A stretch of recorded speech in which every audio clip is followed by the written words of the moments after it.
নমস্কাৰ মই সজয় দলে সকলোকে হেজে টিউটৰিয়েল ইউটিউব চেনেলটোলৈ পুনৰবাৰ স্বাগতম জনাইছো।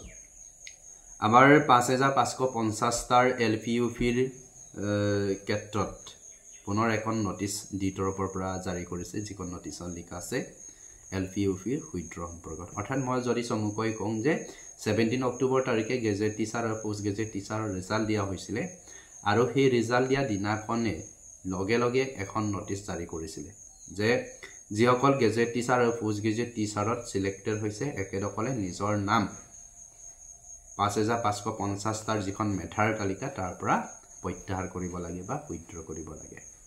তাতে দুদিন দিয়া হয় 17, 18, 19 তিনদিন সময় দিয়া হৈছিল, কিন্তু বহু পাৰ্টিয়ে নাটকীয়ভাৱে ডি অফিচত জনালে যে নিজৰ নাম উইথড্ৰ কৰিব নোৱাৰিলে। এইবিলাক একচুৱেলি চাকৰি কৰিব ইচ্ছা আছে নে নাই মই নাজানো, কিন্তু 3 দিন সময় পোৱাৰ পাছতো হাজাৰ হাজাৰ মানুহে নিজৰ নাম উইথড্ৰ কৰিব পাৰিলে, কিন্তু কিছুমানে কিয় নোৱাৰে? That's my question. ডাউট হয় এইবোৰ সঁচাকে নিজৰ নাম উইথড্ৰ কৰিছে নে নাই কৰা ক'ব নাযাওঁ, এইটো সিলেক্টেড কেণ্ডিডেট হয় নে নহয় এইখিনিও নকওঁ। কিন্তু মই ভাবো এখন নাটক ৰচি আছে যিখন নাটকত কণ্টিনিউয়াছলি চলিব। যেনেকে এটা গান আছিলে পুলনি মানে বাগিচা, বাগিচা মানে পুলনি, পুলনি মানে বাগিচা, বাগিচা মানে পুলনি। এই গানটো গোটেই ৰাতি গাব পৰা এখন গান হয়, কোনো ফুল ষ্টপ নাই। ঠিক তেনেকে আমাৰ 5550টাটো এনেকুৱা কিছুমান ড্ৰামা কৰা মানুহ আছে যিখিনিয়ে চাকৰি হোৱাটো নিবিচাৰে, কাৰোবাৰ চাকৰি হোৱাটো নিবিচাৰে, প্ৰচেছটো দীঘলীয়া হওক বুলি ভাবে। কেতিয়াবা এনেকুৱা লাগে 5550টাৰ যিখন এলপিইউপিৰ বিজ্ঞাপন ই যেন এখন নাটক, ই যেন এখন সামাজিক নাটক, যিখন নাটক 2025-26 বৰ্ষৰ শ্ৰেষ্ঠ নাটক।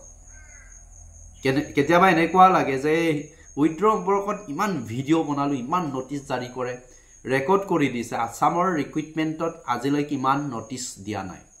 ডি তৰফৰ পৰা যিমানখিনি কৰিছে দিয়ে সম্পূৰ্ণৰূপে অভাৰলেপিং নকৰাকে নিযুক্তি দিব চেষ্টা কৰিছে, কিন্তু তাৰ ওপৰতে এইটো চান্স আছে কিছুমানে ডান্স মাৰে, তিল গিলাই ডান্স কৰি ফুৰে। চ' মই ভাবো এইটো শুভ লক্ষণ নহয়। কোনোবাই আবেদন কৰিছে, সিলেক্টেড হৈছে, কোনোবাই পোৱা নাই, এইটো হ'বই। আৰু এডভাৰটাইজ আহিব, বিজ্ঞাপন আহিব, এইখিনি পাব। কিন্তু কাৰোবাৰ নিযুক্তি পাইছে বা পোৱা নাই এইটোক জ্বলি এনেধৰণে মানে অফিচত কমপ্লেইন দি প্ৰচেছখিনি দীঘলীয়া কৰাটো আমি নিবিচাৰো। বহুতে ক'ব এতিয়া আপুনি নিবিচাৰে কি হ'ব, আমিতো বিচাৰো। যিসকলে অন্তত পাইছে, সিলেক্টেড হৈছে, একেদকলে এপইণ্টমেণ্টটো ল'ব দিয়ক। 4500টা পদৰ আহিব, 4600টা পদৰ বিজ্ঞাপন দিয়া কথা আছে, এইখিনি আহিব ন, এইখিনিতো সুযোগ এটা পাব। চ' যিসকলে সুযোগ পাইছে একেদকলক দিয়ক। এনে অদৰকাৰীকে অফিচত গৈ নটিচ জাৰি কৰিব দিয়ে, এইবিলাক লাভ নাই, এইবিলাক ড্ৰামা সকলোৱে জানে আমাৰ কেণ্ডিডেটসকলে। আৰু প্ৰশ্নই নুঠে যে ইয়াতে উইথড্ৰ কৰিব পৰা নাই বা নোৱাৰে। ইমান ক্ৰিটিকেল চিষ্টেম নহয়, এইটো ইজি প্ৰচেছ। এইটো মিছা কথা সম্পূৰ্ণৰূপে, জাষ্ট দীঘলীয়া কৰিব বিচাৰি আছে। চ' যিসকলে সিলেক্টেড হৈছে, যিসকলে নিৰ্বাচিত হৈছে চূড়ান্ত প্ৰক্ৰিয়াৰ কাৰণে, অকলে চিন্তা কৰিব নালাগে। ডেফিনেটলি নৱেম্বৰ মাহত এপইণ্টমেণ্ট হ'ব, 100% হ'ব। আৰু যিয়ে চলি থাকক, এইবোৰ টেনশ্যন ল'ব নালাগে। এনেকুৱা ছিষ্টেম চলি থাকে আগতেও, আৰু আগতেও এনেকুৱা চিটুৱেশ্যনৰ মাজতে নিযুক্তি দিছে, দিয়া নাই বুলি নকওঁ। নটিচবিলাক ওলাই থাকিব, লাষ্টততো হেণ্ডিং এটা থাকিব ন, ষ্টাৰ্টিং থাকিলে এণ্ডিংটো থাকিবই। চ' এইটোক লৈ ইমান মাথা নামাৰিব। নৱেম্বৰ মাহত আপোনালোকৰ নিযুক্তি সম্পূৰ্ণৰূপে হ'ব। চ' টেনশ্যন ল'ব নালাগে এইখিনিৰ ওপৰত। আৰু যিসকলে উইথড্ৰ কৰা নাই কৰিব দিয়ক 22 তাৰিখৰ ভিতৰত। কিন্তু সেইখন নটিচ যদি নিদিলেহেঁতেন আমাৰ কিন্তু মেৰিট লিষ্ট সেইখন 21-22 তাৰিখৰ ভিতৰত আহিলেহেঁতেন। এতিয়া আমাৰ মেৰিট লিষ্ট কিন্তু 25 তাৰিখলৈ পাই গ'লগৈ।